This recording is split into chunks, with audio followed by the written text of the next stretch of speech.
Hello guys, ये high martiality with one hand I single handedly repel 3000 emperors का next part है। इसके पहले के पार्ट्स मेरे चैनल पर अपलोडेड है, जाके देख लो। अगर आपने पहले वाले पार्ट्स देख लिए हैं तो फिर आप इस वीडियो को कंटिन्यू कर सकते हो। सूट पहने हुए आदमी हवा में जोर से उछलकर दूर जा गिरा। एक जोर का धड़ाम हुआ जब वो सीधा एक पेड़ से टकरा गया। उसकी आंखें उलट गईं और वो दर्द से चीखने लगा। उसके पास इतनी ताकत ही नहीं थी कि उस फोर्स का सामना कर सके जो उस पर टूट पड़ी थी। जमीन पर सू होंग बिल्कुल शांत खड़ा था। उसके कंधे पर एक लकड़ी का स्टिक टिका हुआ था। वो नीचे पड़े दोनों हारे हुए आदमियों को देखकर शांति से बोला कि यह होता है ऑर्डिनरी कल्टीवेटर्स को नीचा दिखाने का नतीजा। इसी वक्त मॉनिटरिंग रूम के अंदर इंस्ट्रक्टर्स एक बड़े स्क्रीन पर यह सब देख रहे थे। उनमें से एक इंस्ट्रक्टर ने स्क्रीन की तरफ उंगली दिखाते हुए हैरानी से पूछा, यह बंदा आखिर आया कहां से? फिर वो कंप्लेन करते हुए बोला कि पहले तो वो दोनों आदमी नॉर्मल ड्यूअल कर रहे थे, लेकिन ये नया लड़का आया और सिर्फ एक मूव में दोनों को गिरा दिया। दूसरे इंस्ट्रक्टर ने पूछा कि क्या जो दोनों गिर गए हैं उन्हें एलिमिनेटेड माना जाएगा? सुपरवाइजर ने सर हिलाते हुए मना कर दिया और समझाया कि उन्होंने रेस्क्यू के लिए कॉल नहीं की है, इसलिए असेसमेंट अभी भी कंटिन्यू होगा। स्टाफ मेंबर ने हल्का सा झुककर रिस्पेक्ट के साथ जवाब दिया। फॉरेस्ट में वापस सूट पहनने वाला आदमी धीरे धीरे अपनी आंखें खोलता है और दर्द से कराहने लगता है। उसने अपना दर्द करता हुआ चेहरा पकड़कर धीरे से बोला, यह सच में बहुत दर्द कर रहा है। जब वो मुश्किल से खड़ा होने की कोशिश करता है तब उसकी नजर पास में पड़े वुडन बैट पर पड़ती है। उसका चेहरा तुरंत बदल जाता है। वो डर के मारे झट से पीछे हट जाता है और चीख कर बोलता है कि दूर रहना। उसके पैर घबराहट में जमीन पर फिसल रहे थे, जबकि वो लकड़ी का स्टिक उसके पास जमीन पर घूमकर रुक गया। जो दूसरा आदमी पहले पिट चुका था वो गुस्से से चीखने लगा। उसका चेहरा गुस्से से टेढ़ा हो गया था। वो चिल्लाकर बोला कि उसकी जिंदगी में कभी इतनी बेइज्जती नहीं हुई। उसने कसम खाई कि अगर सू होंग फिर कभी उसके हाथ लग गया तो वो उसे नहीं छोड़ेगा। थोड़ी देर बाद दूसरा हारा हुआ आदमी भी होश में आया। वो एक पेड़ के सहारे बैठ गया और अपना सीना पकड़कर दर्द से सांस लेने लगा। गुस्से और फ्रस्ट्रेशन में उसने खुद को ही दोष दिया और बोला कि उसने सू होंग को अंडर एस्टिमेट कर दिया था। उसने जिद से कहा कि अगर उसने शुरू से सीरियस फाइट की होती तो वो कभी नहीं हारता। दोनों आदमी कुछ देर तक चुपचाप बैठे रहे। दोनों एक दूसरे को ऑकवर्ड एक्सप्रेशंस के साथ देख रहे थे। दोनों के दिल में अपनी अपनी हर्ट प्राइड का बोझ था। फिर उनमें से एक ने माफी मांगी। उसने कहा कि उसकी पहले की बातों को दिल पर ना ले और मान लिया कि सामने वाला सच में स्ट्रांग है। सूट पहनने वाला आदमी भी सर हिलाकर माफी मांगता है। उसने कहा कि उसे उसका मजाक नहीं उड़ाना चाहिए था। दोनों ने एक दूसरे से हाथ मिलाया और उनके बीच की दुश्मनी धीरे धीरे खत्म हो गई। कुछ ही देर बाद दोनों उठकर जंगल के अंदर साथ साथ चलने लगे। अब वो दोनों भाइयों की तरह एक दूसरे के कंधे पर हाथ रखे हुए थे। उनमें से एक ने कहा कि चलो सू होंग को ढूंढते हैं और बदला लेते हैं। सूट वाला आदमी भी तुरंत मान गया और बोला कि उसे अपना गुस्सा निकालने के लिए सू होंग को उस स्टिक से कुछ बार मारना है। दूसरी तरफ सू होंग जंगल के अंदर जबरदस्त स्पीड से दौड़ रहा था। उसके हाथ में एक स्पीयर था। उसके पीछे नीली एनर्जी की ट्रेल्स छूट रही थीं जब वो तेज रफ्तार से आगे बढ़ रहा था। जो भी आगे आने वाला था उसका सामना करने के लिए तैयार था। अचानक सू होंग की आंखें सिकुड़ गईं जब उसने आगे कुछ मूवमेंट महसूस किया। उसका चेहरा शांत ही रहा, लेकिन उसे तुरंत समझ आ गया था कि कुछ ट्रबल आने वाला है। कुछ ही पल बाद पेड़ों के बीच से जायंट टस्क बोर्ड्स का पूरा झुंड बाहर निकलकर दौड़ पड़ा।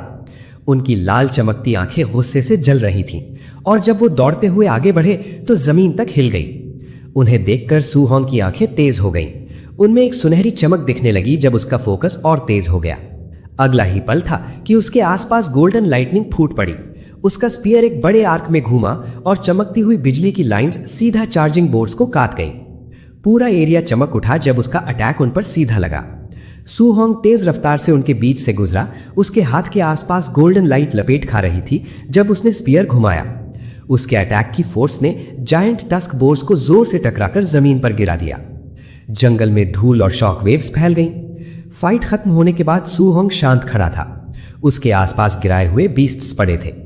उसके आसपास सिस्टम के फ्लोटिंग स्क्रीन्स दिखने लगे जो उसे मिलने वाले मार्शल डाउ पॉइंट्स दिखा रहे थे। उन्हें देखकर सू होंग ने कहा कि पहले एक बीस्ट को हराने पर उसे कई दर्जन पॉइंट्स मिल जाते थे, लेकिन जब से वो लेवल अप हुआ है और स्ट्रांग बना है, रिवॉर्ड्स धीरे धीरे कम होते जा रहे हैं। उसने हल्की सी सांस ली और बोला कि अब उसे जल्दी से टोकन ढूंढना चाहिए। उसने अपनी स्पीयर से एक बोर का पेट काट दिया। बॉडीज को चेक करते हुए वो मटर करने लगा कि जो पहले उसने दर्जन टीयर 1 लोअर स्टेज बीस्ट्स मारे थे उनमें एक भी टोकन नहीं था। उसने सोचा शायद इस नए ग्रुप में से किसी के पास हो। वो एक एक करके हर बॉडी के पास बैठा और ध्यान से सर्च करने लगा, लेकिन हर बॉडी खाली निकली। वो फिर से खड़ा हो गया और बोला कि जैसे उसने सोचा था एक भी टोकन नहीं मिला। लगता था कि सिर्फ हायर लेवल फियर्स बीस्ट्स के अंदर ही टोकन्स होंगे। लगभग आधे घंटे बाद वो जंगल के अंदर फिर से तेज रफ्तार से मूव कर रहा था। उसका स्पीयर हवा को काटता था जब वो पेड़ों के बीच लाइटनिंग स्पीड से दौड़ रहा था। जब वो जंगल के और अंदर गया तो उसने सोचा कि पहले जब वो सिर्फ 3 से 5 किलोमीटर अंदर जाता था तो 1 घंटे में ही 10 से ज्यादा लो लेवल बीस्ट्स मिल जाते थे, लेकिन अब चाहे वो कितना भी आगे बढ़ जाए उसे एक भी बीस्ट नहीं मिल रहा। तभी अचानक जंगल की खामोशी को एक जोरदार रोर ने तोड़ दिया। पेड़ों के बीच से एक बड़ा सा ब्लैक टाइगर निकला जिसके लाल चमकती आंखें थीं। वो जबरदस्त स्पीड से उस पर झपटा। हवा उसके क्लॉज के साथ फटने लगी जब वो नीचे आया। सू होंग ने तेज नजर से ऊपर देखा। उसकी आंखें नीली चमक से भर गईं। उसके चेहरे पर एक स्माइल आ गई जब उसने क्रीचर को पहचान लिया। आखिर उससे मिल ही गया। ये tier 1 upper stage dark night black tiger था। उसकी उंगलियों के टिप्स पर ब्लू एनर्जी जमा होने लगी। वो एनर्जी घूमकर और तेज चमकने लगी जब तक वो अचानक फूट ना पड़ी। सू होंग ने अपनी चमकती हुई उंगली नीचे थ्रस्ट की।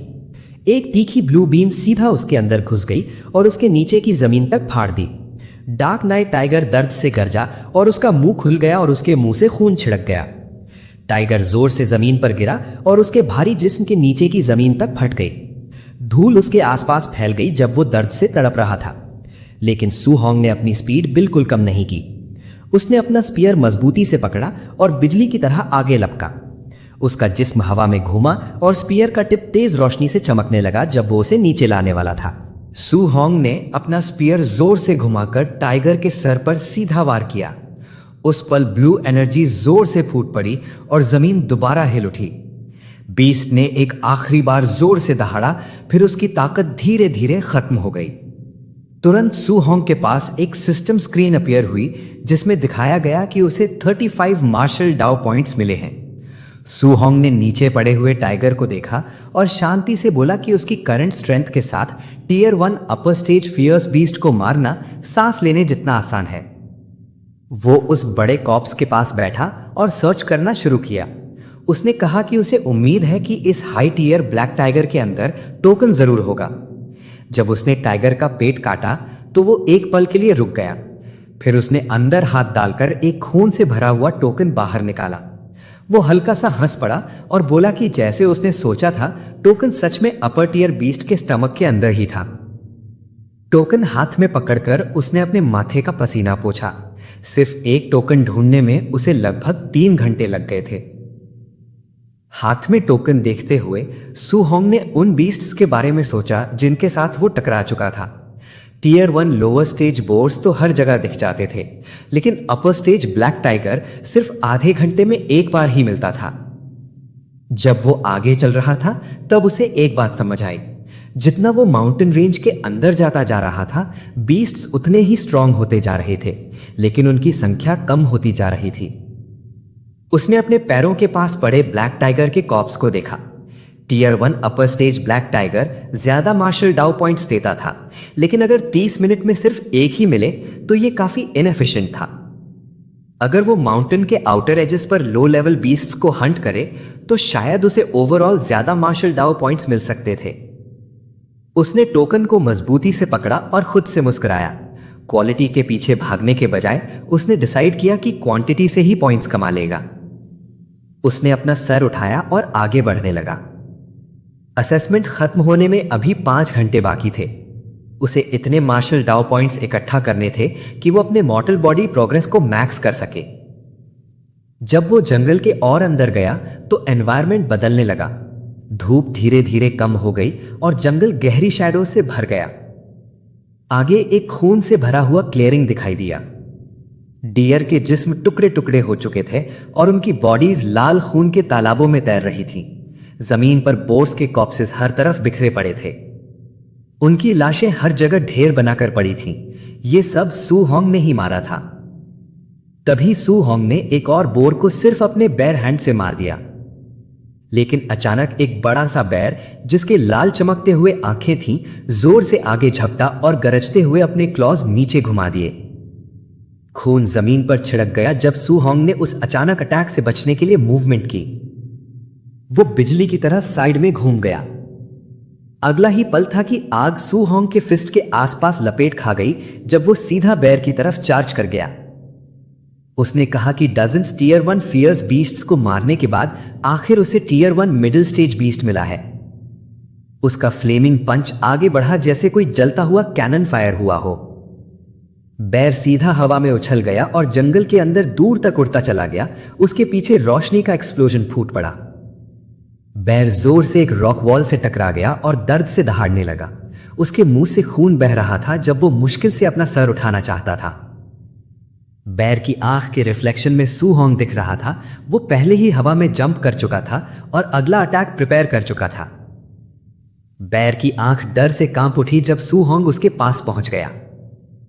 सू होंग ने अपना फिस्ट जलती हुई ताकत से नीचे मारा और फायरी एनर्जी का बीम सीधा बैर के सर पर गिरा दिया। इंपैक्ट से जमीन तक हिल गई और बीस्ट का जिस्म पीछे ढकेल दिया गया। फोर्स इतनी ज्यादा थी कि बैर का जिस्म जंगल की जमीन पर घिसटते हुए पीछे चलता गया जब तक वो जोर से एक बड़े पेड़ से टकरा नहीं गया। इंपैक्ट से पेड़ बीच से टूट गया और पत्तियां हवा में उड़ने लगी। सब कुछ शांत होने के बाद सू होंग वहां खड़ा था। उसका जिस्म खून और मिट्टी से भरा हुआ था। उसने अपने फिस्ट को देखा और शांति से बोला कि जब उसका मॉर्टल बॉडी 60% तक पहुंच गया तब से वो tier 1 middle stage fierce beasts को सिर्फ फिजिकल स्ट्रेंथ से ही मार सकता है। उसके सामने एक सिस्टम पैनल अपीयर हुआ जो उसके स्टैट्स दिखा रहा था। उसने नोट किया कि उसने अब तक 254 मार्शल डाउ पॉइंट्स कमा लिए हैं। अगर वो 100 से थोड़े से ज्यादा पॉइंट्स और ले आए तो वो अपने मॉर्टल बॉडी प्रोग्रेस को मैक्स कर सकता है।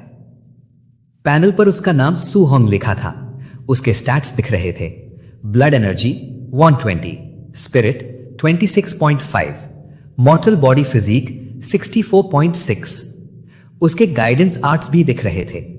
Thunder guidance level 3, heavenly flame level 3। उसके मार्शल स्किल्स भी लिस्ट में थे।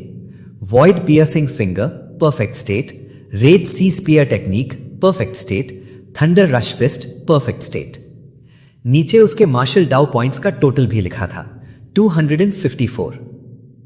सू होंग ने आगे देखा और अपने वेपन को और मजबूती से पकड़ लिया।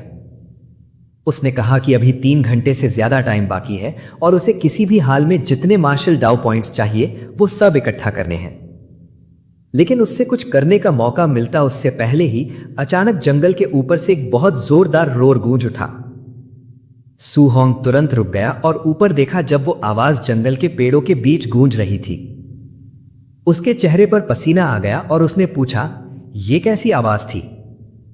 तभी अचानक जंगल के ऊपर एक बहुत बड़ा सा शैडो दिखाई दिया। आसमान से एक जायगेंटिक गोल्डन बर्ड नीचे उतर रहा था। उसके विंग्स चमकदार रोशनी से जगमगा रहे थे। हवा और पत्तियां हर तरफ घूमने लगी जब वो क्रीचर आसमान में मंडरा रहा था। सू होंग शॉक में उसे देखने लगा और पूछा कि यह किस टाइप का फियर्स बीस्ट है। जब उस क्रीचर ने अपने विंग्स और ज्यादा फैलाए तो उसके गोल्डन फेदर्स आग की तरह चमकने लगे। सू होंग की आंखें और ज्यादा फैल गईं। उसने सोचा, क्या यह legendary golden rock beast king हो सकता है? तभी वो बीस्ट जोर से चीखा और जलती हुई एनर्जी के साथ सीधा नीचे डाइव कर गया। उसकी मूवमेंट का इंपैक्ट जंगल को चीर गया और वायलेंट शॉकवेव्स हर डायरेक्शन में फैल गईं। सू होंग ने अपने पैर जमीन पर मजबूती से जमा दिए और अपना स्पीयर टाइट पकड़ लिया। तेज हवा उस पर गरज रही थी। उसने कहा कि बीस्ट की पावर सच में डरावनी है। शॉकवेव टकराने पर भी वो खुद को संभाले रहा। उसे तब समझ आया कि उस क्रीचर ने सिर्फ एक बार अपने विंग्स फ्लैप किए थे, लेकिन उसका इफेक्ट ही इतना डिवास्टेटिंग था।